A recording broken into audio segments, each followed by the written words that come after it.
Welcome, Gemini, to your love reading for the weekend of April 4th to the 5th of 2020. So, as I was doing the pre shuffle, I had a few cards that did pop out, and some of you might be dealing with this situation. The energy's always changed, but it can be where some of you will realize, or you have realized already, that your partner or you, there could be some insecurities, either with a lot of drinking, sometimes fitness and health.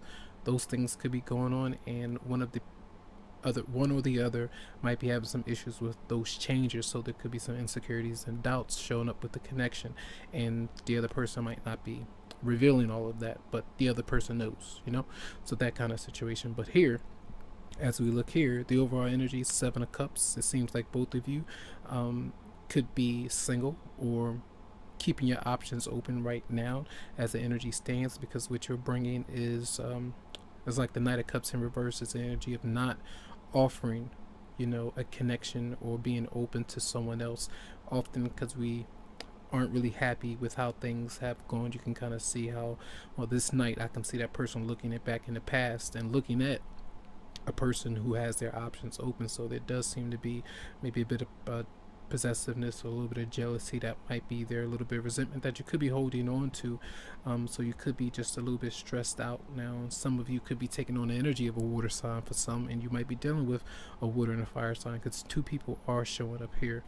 And the person that you're dealing with, I feel like they are either have let you know the truth, or they may have already shared with you about how they might be feeling. So if a person is saying, I'm not ready for a connection, or if you're saying this, that's them being straight up with you. And often it's that person is sometimes thinking about you a lot, and often that can trigger a lot of dreams to come up, because we can have a lot of healing that comes through the dreams. Because if there isn't a lot of communication, which seems to be lacking here, we often can see that person in some way and be happy to see them in a different plane of existence that could be there, that helps us to move away, to see that person in a different way, and kind of do your own thing. And that Page of Wands in reverse is still the energy of not really sometimes having a heated exchange, or that energy of not wanting to hang out or do different things to find joy with a certain connection. So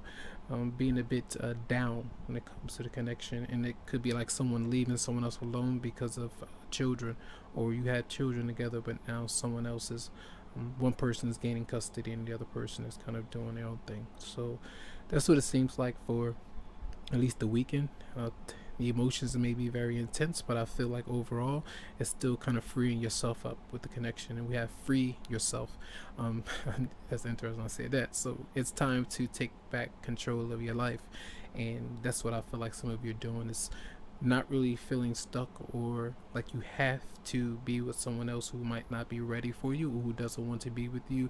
If they're telling you that, or if they give you the signs that of that situation, then so be it. And if for some of you, if you or the other person wants to work on some changes until you're ready, then that's part of you stepping away from the connection and just realizing that and taking that for what it is. All right, so that's going to be a reading for the weekend. I wanted to be quick. I wish you the very best. And for a specific energy read, you can always get a private or personal reading for you, as these are general. So have a good one.